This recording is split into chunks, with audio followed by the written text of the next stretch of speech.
Go in and say, Bill, we test your house, and we like to think in spectrums and ratios.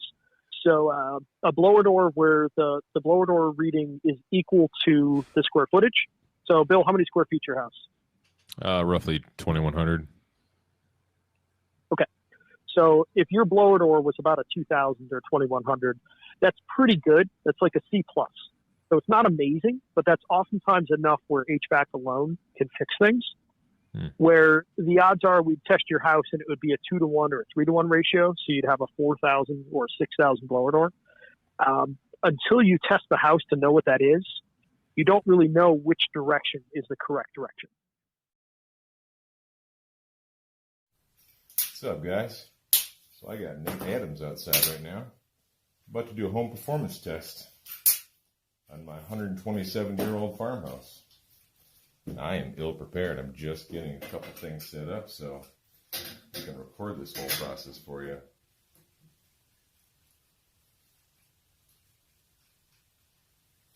All right, let's go see what's going on. All right, guys, I think they're here.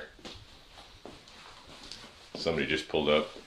Oh, and I forgot to do dishes today. Holy crap. I think that's them. What's left open? What's up with this? What's going on? See, this is why I need somebody to do a home performance test. I don't know why my house is so drafty.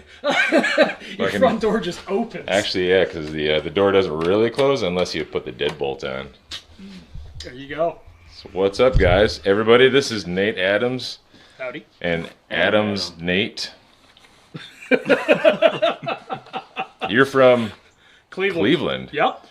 And Adam is from Chicago. They drove all the way here today to do some stuff to my very old house that you guys are going to get a tour of. So, come on in. All right, let's Way go. too damn cold out there. It is nippy. It's a bit nipply out. Yeah, this lighting is awesome for videos. Yeah, we should. Let's open up. Let's get as much natural light in here as we can. See, if I really knew what I was doing in the YouTube world, I'd be prepared for this. No, don't worry about it. Yeah, this is why we're all here. Your floor is cold, I'll tell you that. Yeah, as I am not liking standing on your cold floor. That's sucky. But this house is a beaut. See, this is why I want to do something to my heating system. I'm curious just how leaky she's going to be. Oh, she's gonna blow her test off the charts. Heard for particle count, it actually a lot of them like estimate. You're talking about lasers. Sensors and that. So this is actually measuring particle. Yeah, this is measuring the particles going through the laser beam. That's awesome. So that's the Right most there. accurate. That's Nate Adams. He's gonna whisper to my house today. Well, I won't whisper to you though. He's gonna whisper sweet nothings to us. I tried calling you too on the way here. You tried calling me? You? Yeah. Check your missed calls. Interesting. Because I was calling, because I was up at McDonald's. I'm like, man, I might run late. I got your. Nate's going to the other room because he doesn't want you to see him eating. Exactly. Well, I'm done. What? This is my book, for what it's worth, but it's full of lots of pictures, and So now this book you put together specifically for this HVAC 2.0 system, correct? No, I didn't. I wrote it because I thought it needed to exist. So this is basically building science 101. So what drove me nuts was I was reading a bunch of like Alison Bale's stuff and Joe Stebrick. I would buy this book just for that cover. Well, I'm giving it to you, so I'll sign it for you here shortly. Nice. But all the stuff that I saw on building science, it was really complicated. So there was no way, if you assume that you know nothing about building science, but you're an intelligent person, there was no way to get up to speed. So I wrote this to do that. And then ironically, the second chapter in it, not the first, that's HVAC 101, that has become the sales tool. So like Adam, anytime you talk to somebody, email them a copy of that. Okay. Man, I get I don't care how you literal touch in my them, give them a house. copy. Mhm. Pressure we actually get the house to, but normally it's 50 pascals is the pressure that you depressurize them to.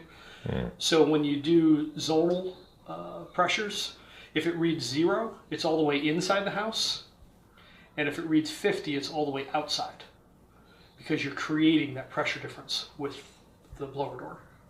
So you're pressurizing the house, Depressurizing. or no, depressurizing Suck the on it, house. Yep. And then if you do the zonal test, like you close the door, and it should pressurize to where it was before. Well, it'll help you see how leaky that room is. It's not a perfect number by any means, but it gives you a good start baseline. It'll show it's, if you shut the door, it will show it's a little bit less leaky. Yeah, well, it'll show you how close to outside and inside it is. So, like, if this house was a 2.5 story and it didn't look like it was from the outside, but say you have a third floor and you have sloped ceilings and all that. The attic spaces up there are almost always a 25 pascal. They're right in the middle, which is 50-50. It's half in, half out. So I don't care if something is in or it's out, but it has to pick one. And so the zonal pressure helps you understand, like if you check a room and it's 10 out of 50 pascals, that means it's 20% connected by pressure to the outside. So 10 divided by 50 is 20%. Not sure why it's so confusing. Yeah, I'm sorry. So the key thing is it helps you understand, is it inside or is it outside, and by how much? And that gives you your starting point so that later, if you do a bunch of upgrades, you can check that room again and see how far you got it down. And at some point, you're just like, that's good enough. I'm not worried about it. Yeah.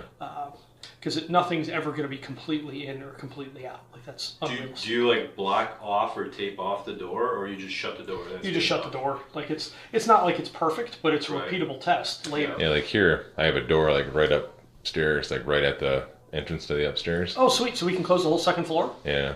All right. That's going to give us a really big difference. So that'll Okay. be good to find out. Cool.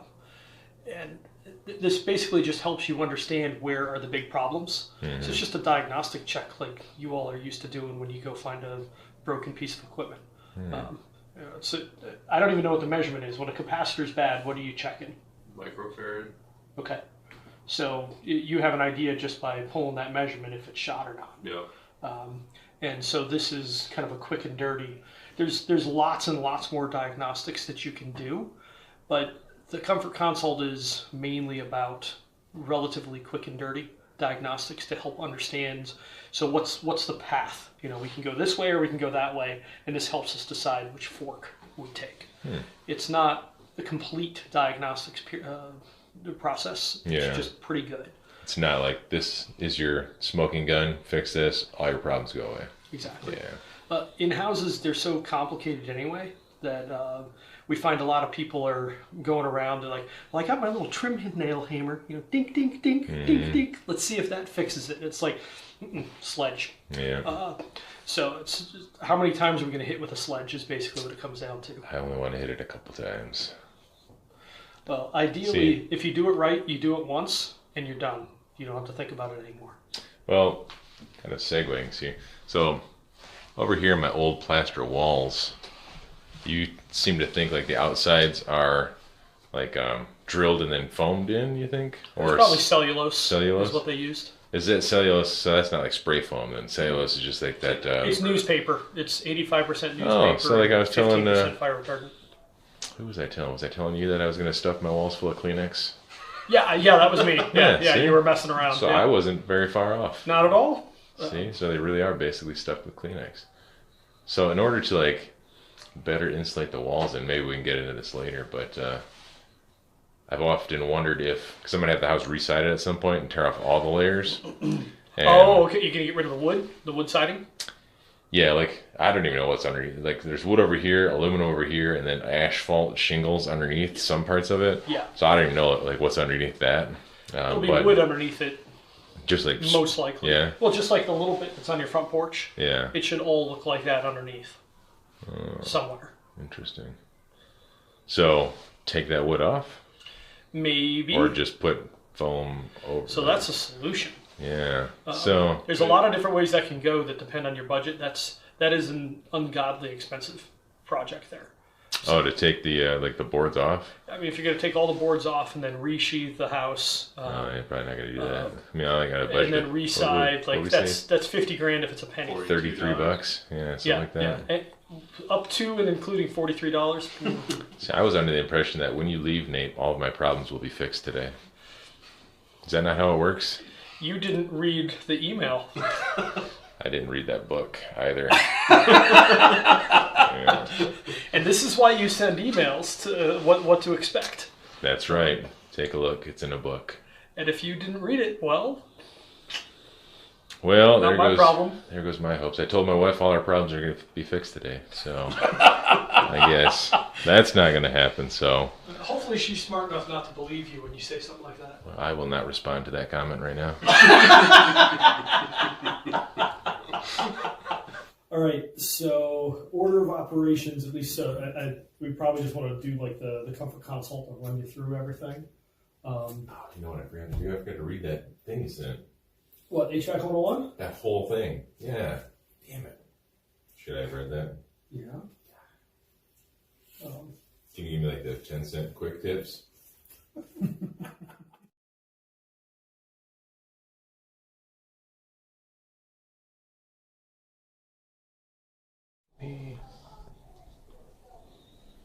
So this is your badass HVAC software. With badass HVAC right on here. Yeah, so this is just HVAC20.com. And you ever think about changing the name to The Donkey Show? Just for you, Bill. Should. Just for you. We can upgrade you to The Donkey Show. So it just, because I logged in a minute ago, it just popped me right in. Thankfully there's no actual client showing except for myself at the top. Okay, so don't worry about editing that. Yeah, you don't have to worry about that. Like I don't care if people find my address, whatever. We'll get you in, Bill.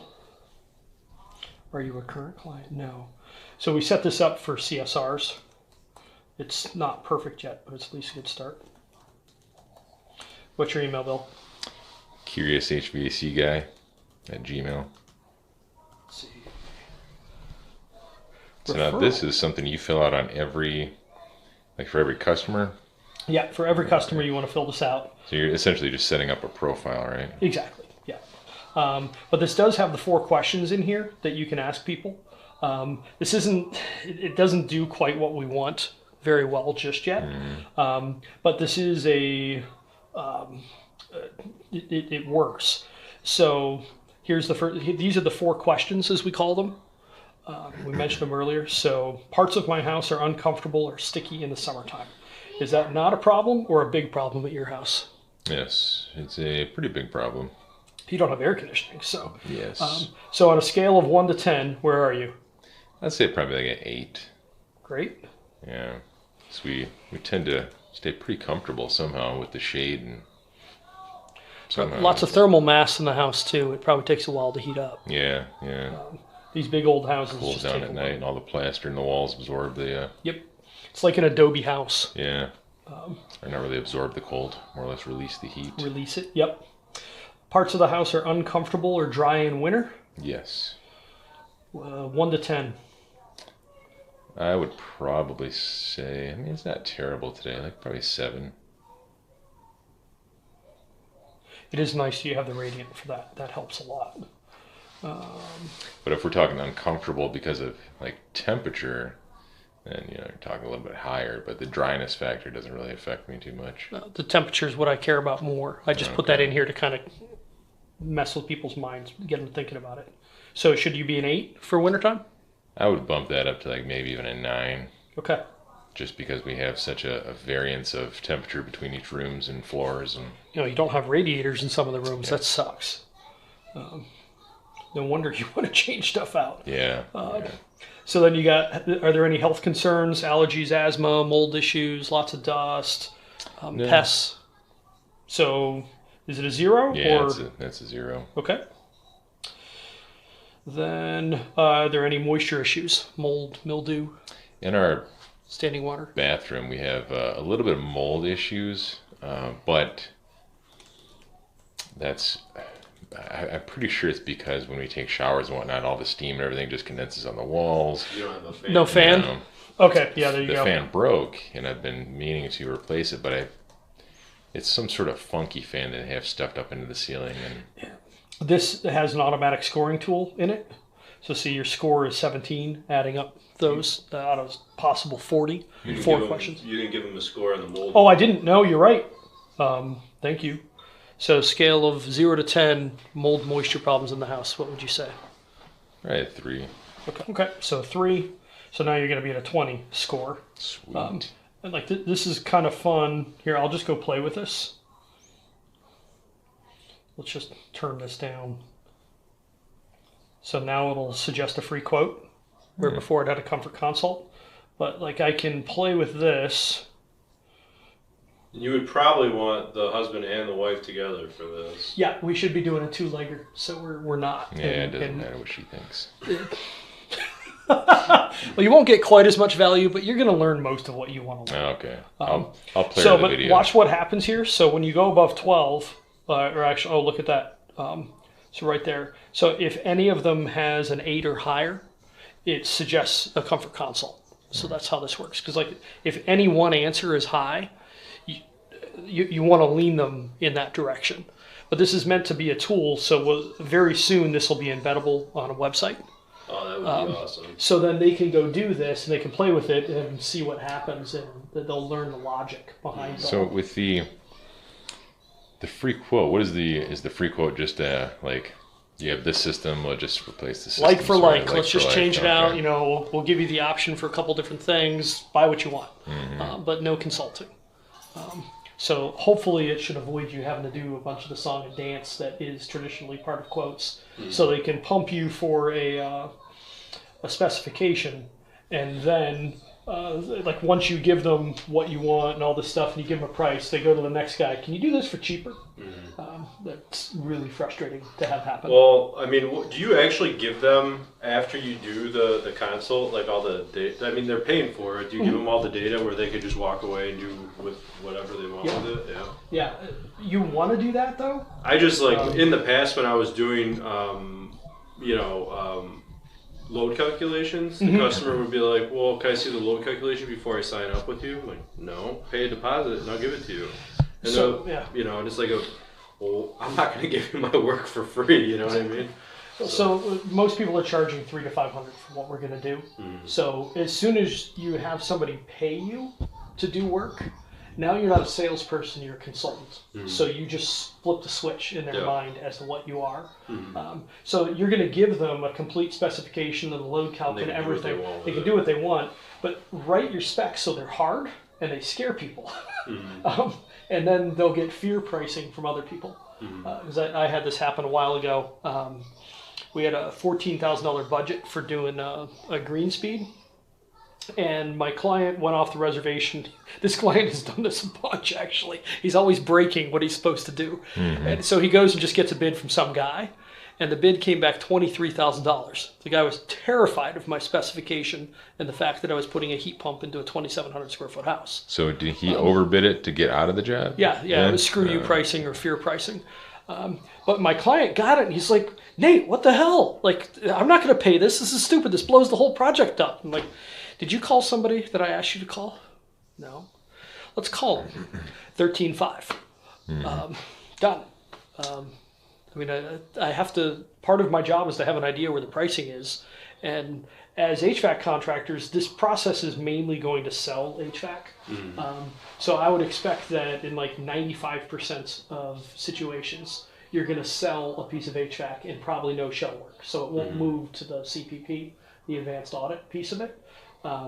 So this is a sales tool to help you work your way up and sell them a nicer piece of equipment that will lead them to be a happier customer, and you can make a higher margin.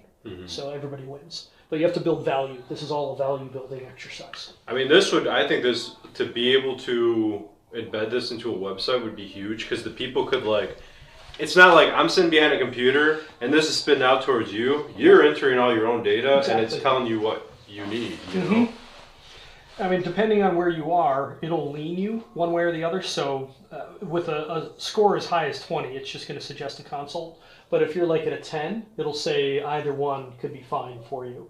Or if you have any one score that comes in 8 or higher and you saw it do it, it flips to recommending comfort consult. Right. But this is offering people stuff. They shouldn't feel sold on this. It's like, look, you use your numbers. Yeah. I don't care what they are. Use yours. And they end up landing themselves in a comfort consult. So you scored a 20, my friend. That's pretty bad. I thought 20 was good. No, it's a maximum of 40, but really once you start getting over about 10 total on the 4 questions, so there's 4 questions, maximum score of 10 of each, so maximum score of 40. But if you have a client that scores, more than about 12, they usually have something to fix in their house. So this will lean them towards a comfort consult. Does that make sense for you too, Adam? Because there might only be one thing that's high. The other thing is if there's anything that they answer 8 or higher, it'll just recommend a comfort consult. Just right off the bat, comfort consult. Because you got something that's really screwed up, and this is trying to measure client pain. So stuff that bothers them that they're willing to pay for. Because pain is distinctly related to money. So if there's something that bothers them, they're going to pay something. How much money do you want to pay to be comfortable? Exactly. Just get rid of that pain. Exactly. So this is helping them understand that, whether or not they fully understand what's going on yet. But so if they answer all 2s, great, just do a free quote. We'll just change your equipment out. And what we're seeing is it's running about 70% free quote and 30% comfort consult. But because you don't have to do all the song and dance in the free quote that you normally do, because like if they start asking you a bunch of questions, well, maybe we should do a comfort consult because we want to cover all that stuff and make sure we do a good job. So you can stop them from their asking for free consulting and convert them to paid consulting. Or it's just a fairly quick in and out, let me measure your ductwork, see what size you got, and you give them a price. Interesting. So it should have the time of a free quote, and then that time would end up getting applied more to a comfort consult.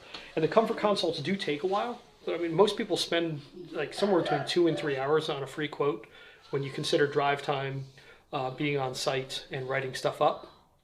Oh, what was it, last year? I had 3 companies come over and give me estimates on replacing my boiler with a forced air system and doing the ductwork. And I think the longest the guy was here was a half hour. There you go. Well, he was going too fast. So nobody had a tape measure I think the one guy might have had a notepad. But they all quoted me basically the same thing. And they were just in and out. And the prices were just... Well, actually only one guy even gave me a price. The other 2 guys never even got back to me. Yeah. Well, it was a scary job. You made them nervous because this is not an easy thing to do. No. And I noticed that you haven't bought a forced air system yet a year later. No, not yet, because I haven't been satisfied with, I guess, what I actually need. Because everybody's like, oh, you need this. But I'm like, yeah, but you didn't measure anything. Like, you're just looking at my house. And I'm like, that can't be right. Like, when I go buy tires for my car, like, they look at the tire. And like, hey, you need this tire. I'm like, yeah, that makes sense. Like, you come to my house, you look at it, but you don't take any measurements. That's bullcrap. So, yeah, a situation like yours definitely needs more. And there's plenty of people out there that need more than a free quote, too. You should have a question there, like, how cold is your toilet seat? Mine is very cold. Uncomfortably cold, even. So really if you chaps can your ass? Is that what you're saying? You can add that to your software, yeah. We're trying to keep it to 4, Bill. So the big 5th question is, how cold is your ass when you sit down on the toilet? You just put that idea in the back pocket there. You might need that someday. All right, that might come out. There's millions of dollars sitting in that one. Run it by the board and see what they say. I'll buy you some beer if that works out. Okay. I'll keep it in my fridge till you guys come back around then. This whole thing is set up to be a script. So the comfort consult requires 3 things. You need to be reasonably good with other human beings. you need to be able to read a script, and you need to be able to run a blower door, which I can teach you in an hour or two. It's not a hard thing. Anybody that's mechanical, if you can't figure out a blower door quick, then you shouldn't be in the HVAC world. They're not that hard. So the whole thing's a script, and like everything in gray here, these are the tips. So you would read this ideally before you get there, but it helps give you tips of what to do. Talking points forward. Yeah. It's telling you like behavioral cues. Yeah, what you're supposed to be doing, how to think, where the client probably is. So you answered incorrectly to this first question, by the way, Bill. Did you get the email with the ground rules? Oh, I got it.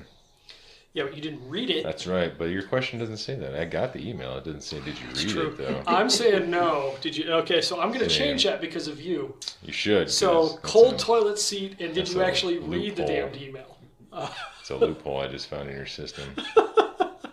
And then we'll ask people, like, did you read the chapters? Although we were sending 2 chapters to begin with, but it was too much. And so we backed off to just HVAC 101 because it's 16 pages. It's relatively quick. And it's a sign of interest if people read it. And then you just go into, there's a whole spiel here. But this is the goal for today, which is to figure out what are your goals, what does your house need, and what is the budget. Because if we can't get those 3 circles to cross each other, we don't have a job. Now, how deep into, I know obviously you can't get into specific costs for a budget, but do you, I guess, delve into like even a little bit of the budget? Like, at the end, we approximately how much it's going to cost you to do this, this, and this? So that's an important question. There's 2 different ways to look at the budget, and we choose the one that homeowners usually aren't expecting. So there's what things cost, and there's what they're worth. This is trying to figure out what they're worth, because it doesn't really matter what it costs. We routinely have our guys get budgets of like $3,000 back for HVAC. It's like, congratulations, it's $8,000 for the cheap stuff. It just is. Yeah. But this is more about what it's worth. So like, I'm sick and tired of dealing with this, and we move people to think in monthly costs. Because if you ask for a capital number, it's almost always $5,000 or $10,000. It just kind of is. And for the bigger projects, that's not enough. And even for nice HVAC, that's not enough. Like a nice inverter system, they start at $10,000. Oh yeah. If you're lucky. So that's not going to get you there. But if you have them think in monthly, like, and we'll get to the question later. Michael Hausch came up with this wording. It was so if you were renting this house, how much extra would you pay in rent to make those problems go away? And most people will cough up $100 or $200, and $200 works out to $28,000 over 15 years, with 4% interest, so like a home equity line of credit. So they don't realize that they just gave you $30,000, but later when you help connect the dots, they can understand what happened. That's a good way to put it. Monthly. And then if they push you on like, well, how long is this for? Like forever. Like don't give them a term. Even though we're thinking 15 years, don't tell them 15 years now. Just like for as long as you live here. Even if it's until you die. And that tends to, it helps break them loose because they need to be thinking about what is it worth, not what will it cost. Yeah. Because there's literally millions of permutations of what we could do to your house. We need to narrow it down to like 3 or 4. Yeah. So that you can actually make a choice. Viable things we can do. And so what the house needs, what your goals are, and what the budget are, basically comes together to create that chute. So we actually know what's going to come out the other side. So that's the whole game for today, is to begin to sketch these out and see if there is a viable project in the middle. Does that make sense? Yes. All right. Yep. Okay. So you get the basics there. This is today's job. Figure out what are your goals, what does the house need, and what's the budget, and do we have some prayer of making those overlap. So the rest of this is largely just kind of a little presentation, because typically there's one spouse that got you there, and the other spouse you asked to be there, and they're not happy. So you want to bring them up to speed. And here we are doing a one-leggeder. Come on, man. Come on. She'll be at home at 4, but that's not going to help us. No, it'll be fine. We'll be on the blower door by then. She doesn't care about the house home heating system at all. Not as much as I do. She's like, whatever, just give me some warm pajamas. Well, then you're lucky in that, frankly. Mm-hmm. She doesn't cost you a ton on that. So this is the order of operations we'll do today. So a little bit of education. This is, again, getting both people up to speed.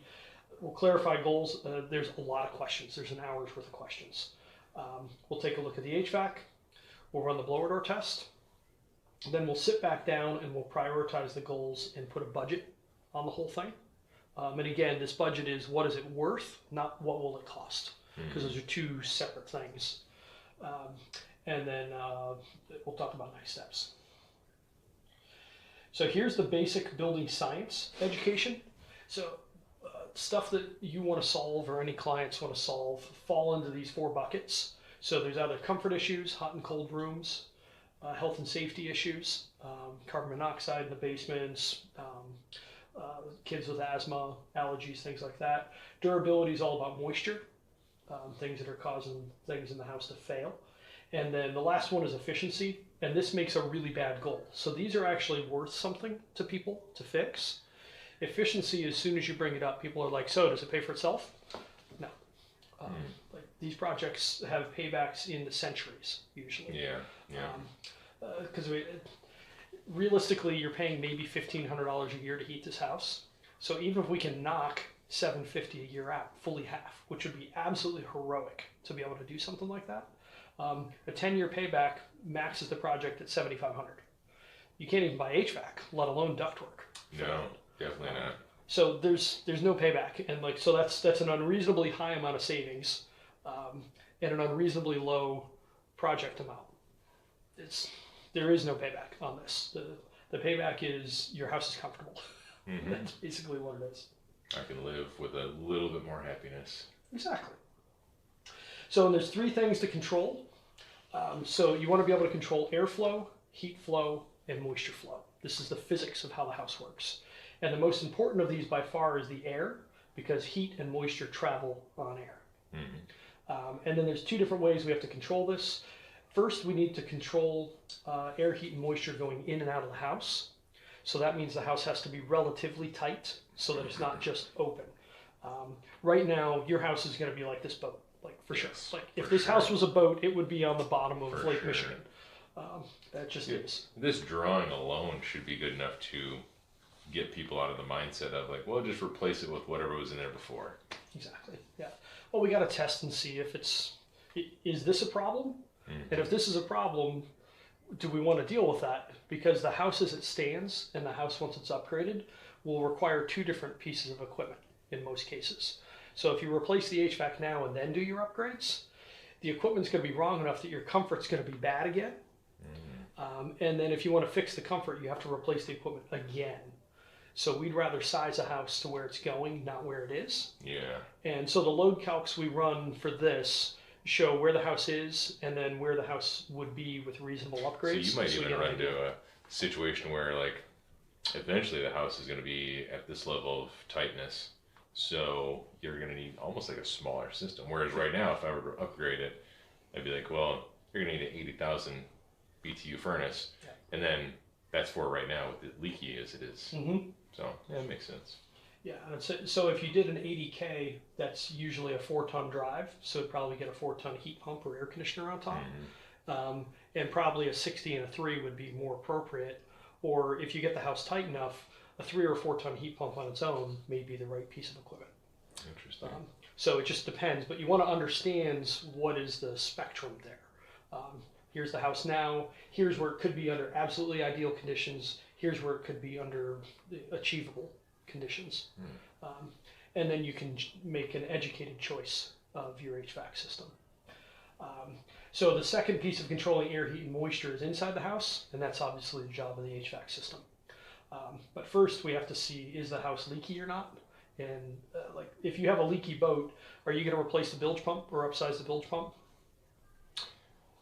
No. It doesn't really fix anything. We got to fix the leaks. Yeah, you're definitely going to need one of those little floaty keychain things. Yep.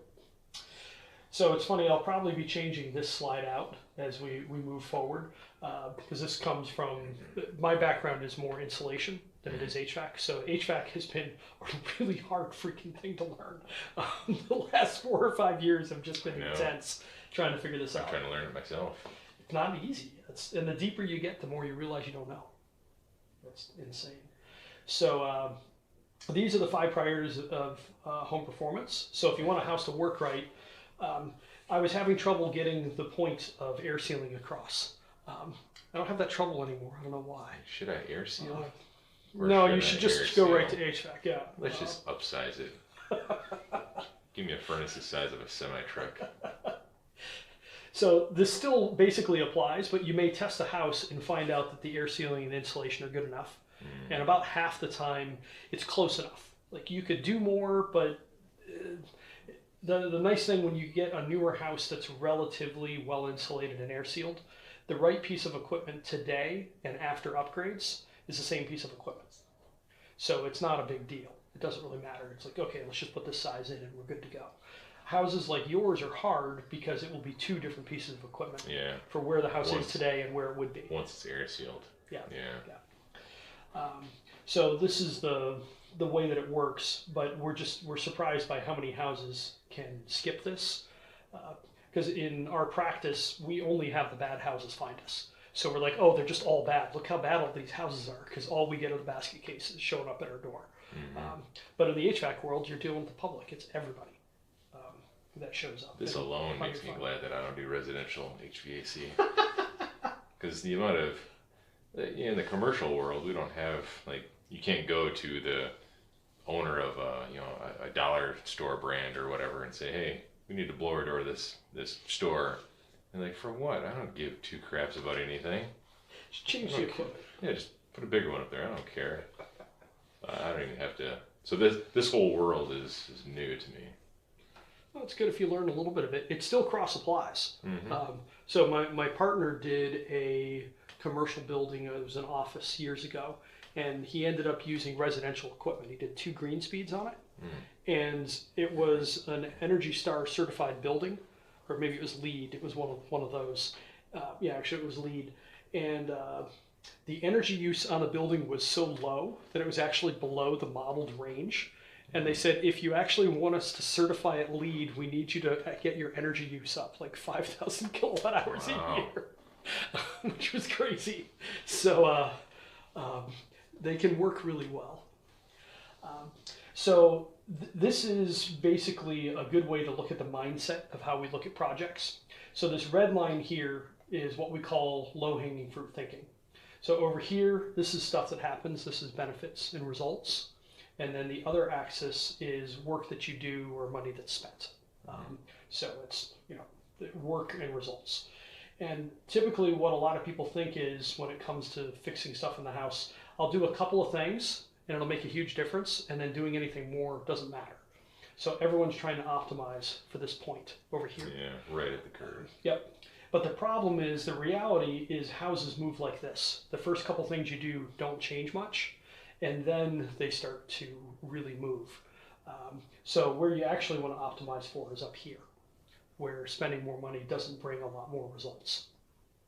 And the issue here is, with most people shooting for here, they actually get here. That's the reality.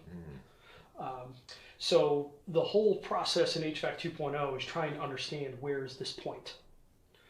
And on a lot of houses, it's basically, we just need to put the right piece of HVAC in that's small and variable speed, and most of the problems go away. But then if you have an old leaky house like you do, there's probably more stuff that needs to happen.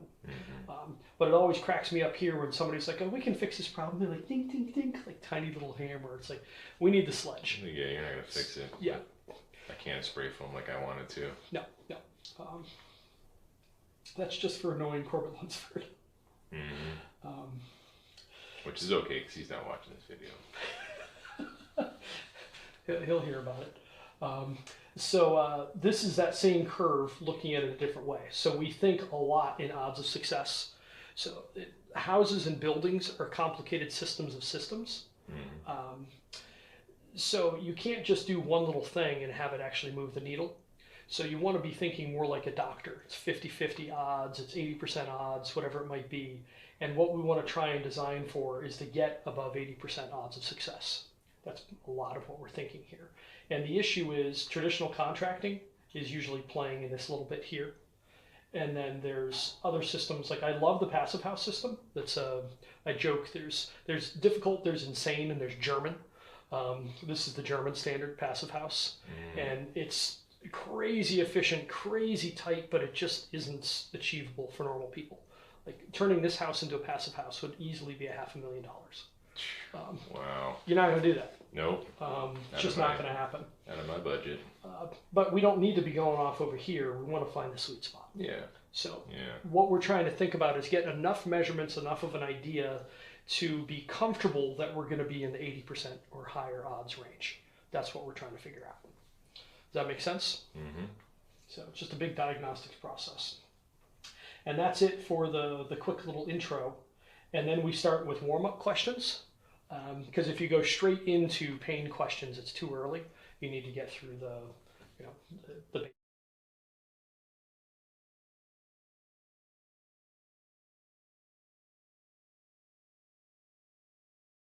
pick this up, stick it in outside. Pinch that first. Yep. And you put a foot on the bottom, Okay. and then lift up the there. And then you want to tighten the knob that's over there. So I usually I'll pull up on it as I tighten it, so it's kind of snug. Okay. Same thing over here. Yep. So kick the bottom in with your foot, and then push up and tighten. There you go. And then you do the top and the bottom.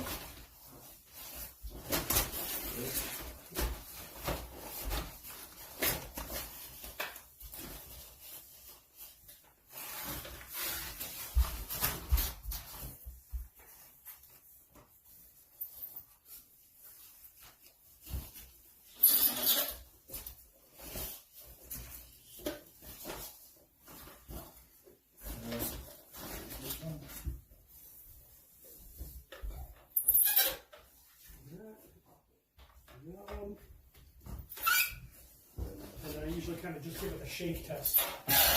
Yeah, I think it's tighter this time than it was last. Yeah, she's in good shape. Okay. Then you put the fan in. Cool. And now you know how to put the blower on. It's not hard. Putting the frame together takes a couple minutes.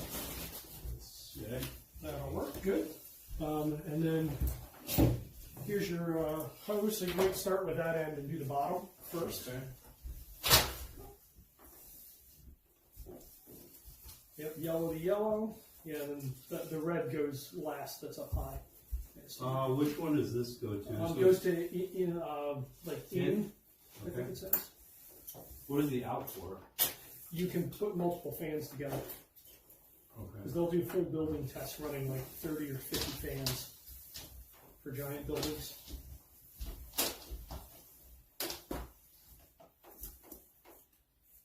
Not bad. Cool. Nope, so that's that side. And then usually I just kind of put this in here. You're tall enough too, you'll be able to see the top easy. So I loop the red and the yellow back behind and up and over. Yep.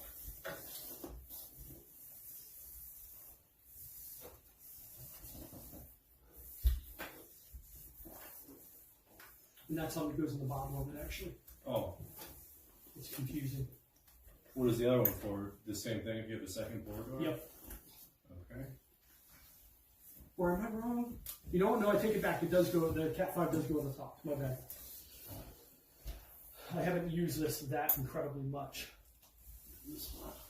I only got it right before we went on our trip, and I ran like 4 tests with it. So I'm still new too. Okay. Good to go. All right, so now we just got to run the power cord. And I think there's 3-prong right over there. Plug it in. I always carry, by the way, a 2 to 3 converter, because you'll test a bunch of old houses that don't have a 3-pronger. So you want to have the converter. So the power switch is over here. Okay. Numbers, I think, in ratios of leakage to square footage. So the house is 2,100 square feet. If it's a 1-to-1, so which would be a 2,100 CFM 50 on this. What is CFM?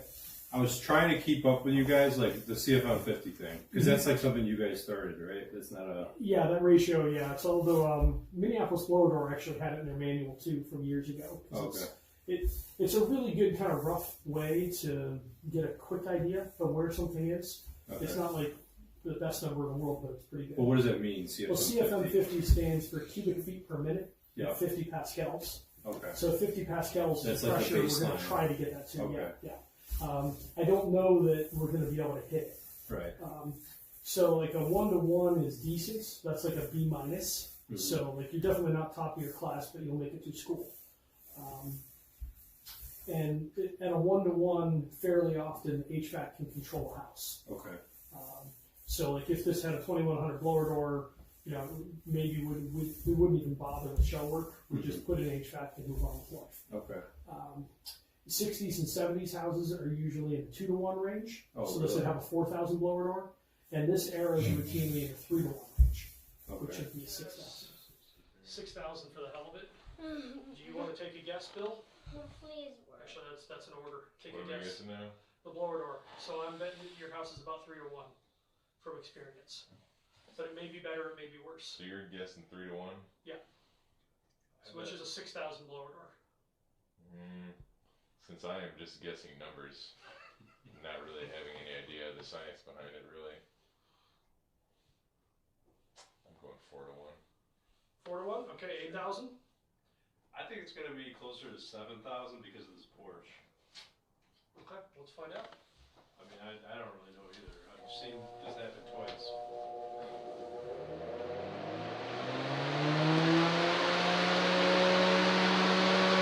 We're all wrong. So we should guess low.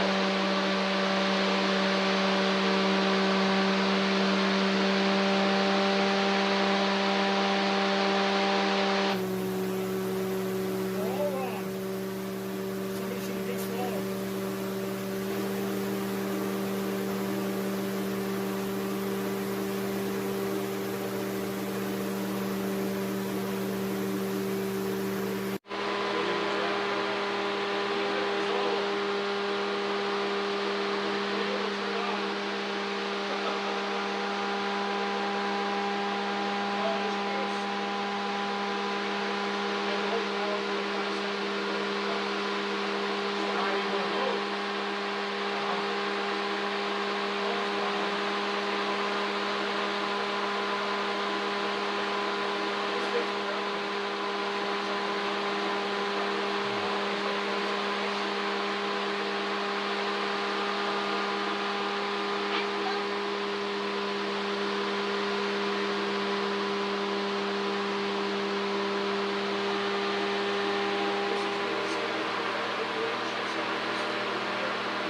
Oh, wow, he does have a light. Look at that. Oh, look at that.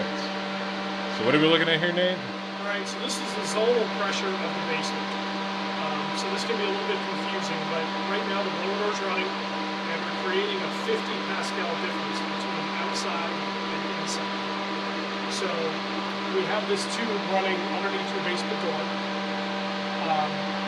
and it's measuring the pressure difference between here in the house and the basement. And this number should be under 3, which would be like 6% leakage outside. That's when we get a basement in good shape, we usually get something like that. But instead we're around 13. And if you double that, that's about the percentage connected outdoors. So the basement's like pressure about 26% outside. And this Which is is- it's not good. I feel like that's better than what I thought, because the whole front porch thing. Well, so that's different. There's insulation and there's air sealing. This is the air leakage side of things, not the insulation. So under your front porch should get insulated because it's not done very well. But this is still a really bad number for a basement. I've seen a few worse, but not many. Awesome. So there's some work down there. Well, good. I'm glad you didn't waste the trip. So the knee wall attic is basically, well, let's just pop it open to take a look. Here we go, yeah. Oh wow, it's cold, huh? Good Lord, that's cold. Look at those old cedar shakes. Yeah, see, I need a lot of cans of spray foam for this. Lots and lots of cans. A lot of Kleenex.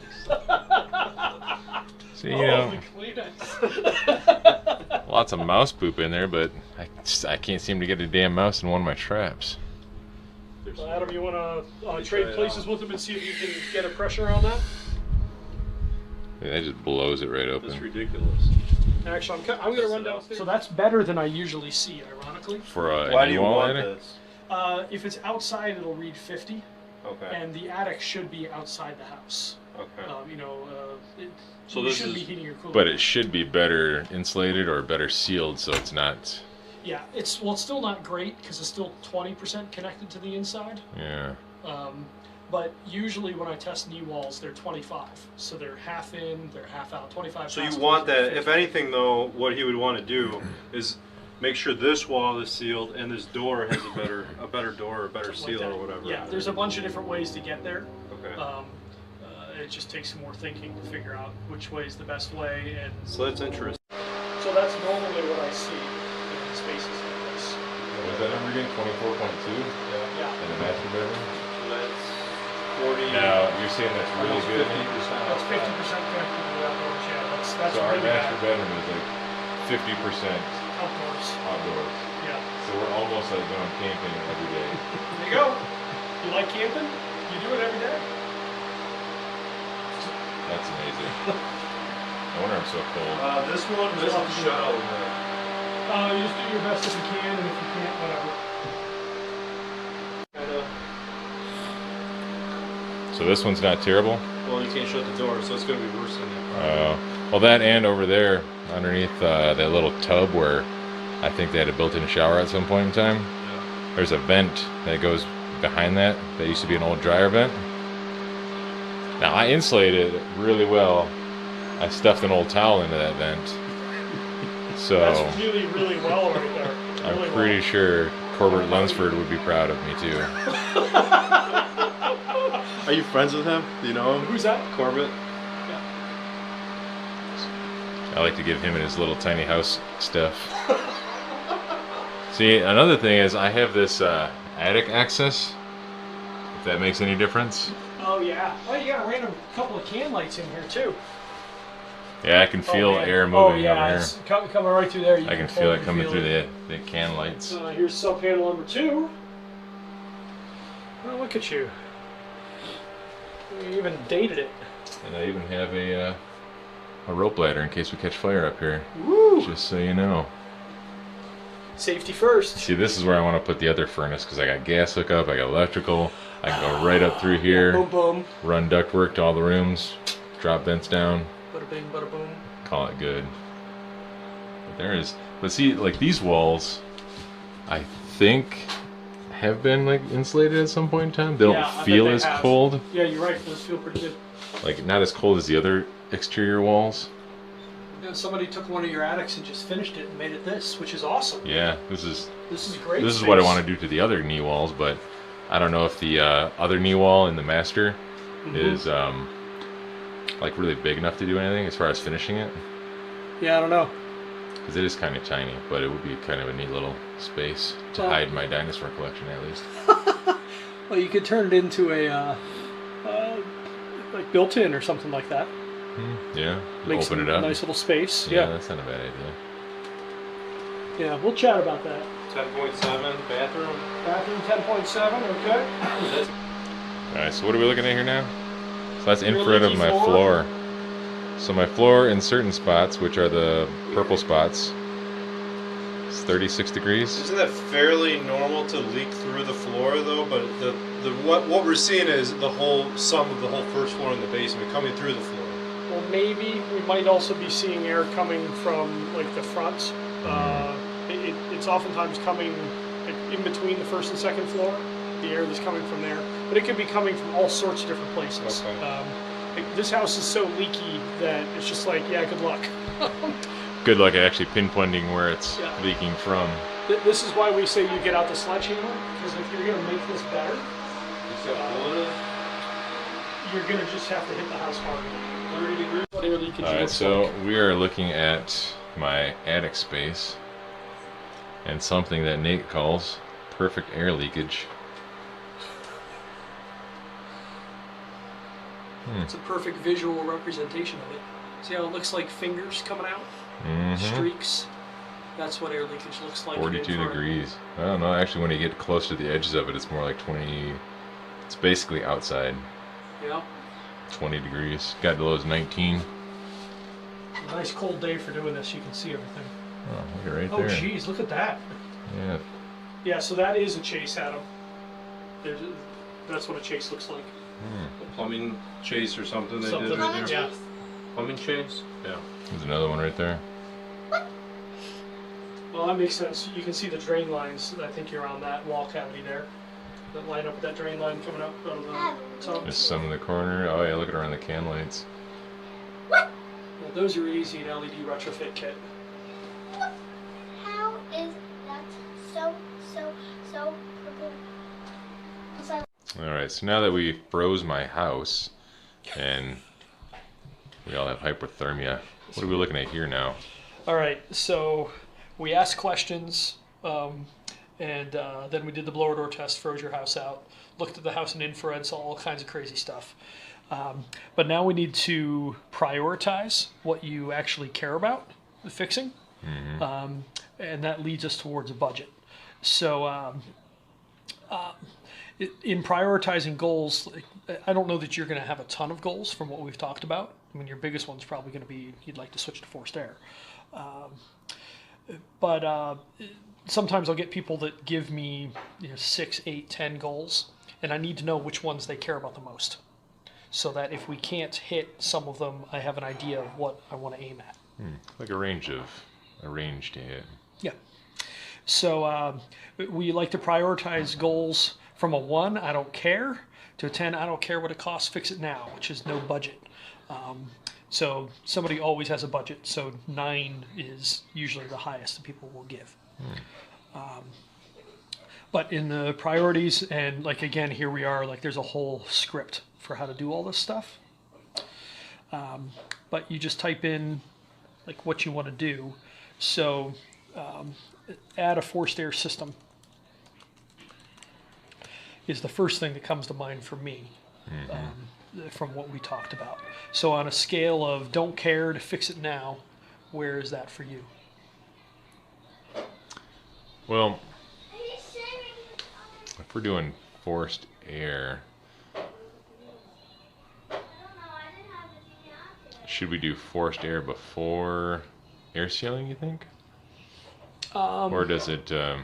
This will be overall. So Overall? yeah, so just to move to it. I would say forced air is first. So is it like an 8 to 7, a 9? Oh, as far as the scale, I'd say at least 8. Yeah, Okay. definitely. It's been top of mind for quite some time now. All right, so adding forced air is the biggest thing. It's partly just for familiarity, it sounds like, and not worrying about the water in the house. Yeah, partially familiarity. How do you say that word? Familiarity. Yeah, that word. Yeah, partially for that, and the other part is because I don't really like hydronics. So are you looking for the air quality benefits of it? Well, no, I take all that back actually. The other reason is because, in my opinion, in order to fix all the cold spots, I think we can do that easier by adding a forced air system or somehow putting a system in rather than like trying to run a pipe with water to my master bedroom. Yeah. Without like, you could probably maybe come off of that radiator, come off that loop upstairs, and then go through the wall. But then you got a pipe, just hanging out right through the wall. So now we're to what it really is. You'd like to have your master bedroom be warmer. Master bedroom, office, and kitchen need to be warm. Yeah, that's a better way to put it. Yeah. Okay. I'm gonna make Edit them out 3 last separates. part in my video here. So warm up, master bedroom.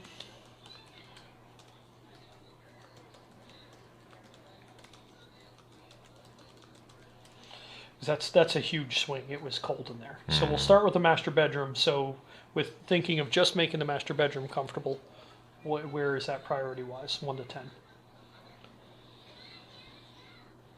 It's probably like an 8 as well. Okay.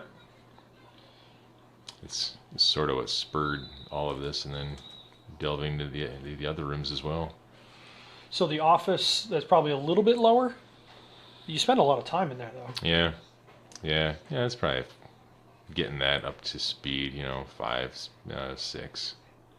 Okay. And then have the kitchen be warm. Yeah, definitely the kitchen. Does that bother you more? It's about the same as the office. Okay. Also a 6. Yeah, I'm not in there as much, but I'm in there enough to the point where I'm like, yeah, it just needs to be addressed. Just like it to be warm. Yeah. So the biggest thing is you really want the whole house to be much more even in temperature. Yeah. And comfortable. What? Like, do you wear slippers much when you're in the house? I mean, I know you're in them right now. No, just sandals. Well, okay, so you wear sandals usually in the house, though? Mm-hmm. Is that against the cold floors? No, mostly just because the floors are so hard. Oh, okay. Yeah, Okay. nothing to do with keeping my feet warm. Okay. Like right now, my feet are freezing. I wish I had slippers. My feet are cold too. Yeah. We're getting cold feet. I'm trying to think. Was there anything else that really stood out? I'm going to put it on here, but reducing the mold in the bathroom upstairs. Oh, downstairs. Downstairs. Okay, Yeah. Downstairs bathroom. I don't even know how much that even ranks. Is that like a 2 or a 3? Yeah, probably 2. Okay. So it really just comes down to you'd like your house to be warm everywhere, if at all possible. So moving on from that to the next question, which is a budget exercise. Are there any other objectives that come to mind? Any goals that you have for the house? No. No. There's more insulation, but that's almost like a separate thing. Yeah, that ties into those first goals, I assume. Yeah, because it's going to take some budget to do those. So this was our budget question. We like to just kind of bracket people to give an idea of what's going on. But the question that I asked you earlier, so if you were renting the house, how much more in rent would you pay per month to have the house be totally comfortable? So would it be $700 a month? Probably not, but it's probably more than 7. More than $7 a month? Mm-hmm. Yeah. So what would that number be? $300 a month at least. Okay. So that means it bothers you a fair amount. Yeah, comparatively to what I know I could rent this house for, what I bought it for, versus if I move down to the street to one of the houses that are for rent that I know has forced air and is comfortable, versus what I pay now for the the mortgage. Mm-hmm. Yeah. So $300 a month buys about $50,000 Nice. over 15 years. So that's enough that you've got a project, if you want to. So, but that's the basic idea. Okay, that is it Nice. at that point. So from here, I'll compile a report and send it to you. Okay. With some recommendations that will mainly be HVAC, and then we're going to run a load calc live here for you. Do people ever ask you well, you're asking me how much per month this is worth? Do they ever become objective about saying that, trying to think that you're going to just spend the money or whatever, or are you just trying to and how do you address it? You say I'm trying to figure out for what you need the biggest fruit that I could, the low-hanging fruit. I want to achieve the most I possibly can with your budget. So this isn't so much about what are we going to do. This is about what is it worth to fix the problem. So you might have told me $50 a month, and I'd be like, yeah, go pound salt. Space heaters and a window unit, and stop whining. That's not a real problem. In my basement. So this is kind of like a scratch and sniff test to see Are Are we they even serious? on the same page? Yeah, exactly. Okay. So ideally, when you're doing this, you have left your sales hat in the car. That's part of why I don't like to talk solutions in these, and we strongly recommend against it. Because as soon as you start, well, we can do this kind of equipment, or we can do this kind of equipment, you quickly find yourself in sales mode, getting excited, and then their walls go up. So this whole process is meant to have everybody's walls be down. And this is an awkward question, and a lot of people do fight it. And it's okay, frankly, if they fight it for the comfort console. Because we originally built this for selling the full retrofits, which is kind of what this house needs. So this is a candidate for the full retrofits that we're good at. It's not an HVAC only house. You know, if you had tested a 2000 blower door and it was halfway decently insulated, be like, okay, we're just going to do forced air and move on with life. So how do people fight that question usually, and how do you combat their? It's tricky, but the best line seems to be, so remember how I told you I left my sales hat in the car? Like, I don't care what this number is, and if you really don't want to give me one, that's fine too. But this is part of what you paid for. If you remember the Venn diagram at the top of your goals, your house needs, and your budget. So if you want to let me off the hook on doing this part of the work, I'm happy to, but you're still going to owe me the same amount. Do you want to let me off the hook? And if they do, you're done. And if they don't, hopefully they'll understand at that point, look, I'm really not trying to sell you something. I'm just trying to put everything in a line that bothers you. And we now know that your house is really leaky. So like it's going to take some real work to make the house right. But we can. So now it's a question of What's it worth? yeah, what's it worth to you? There. So what's it worth and what does it cost are two different things. Sometimes they line up, sometimes they don't. Your budget, that may be more than you need, or it may be about right. Like I could kind of see either one of those happening. But there's a bunch of math that has to be done next to decide that. But for now, that's a good number.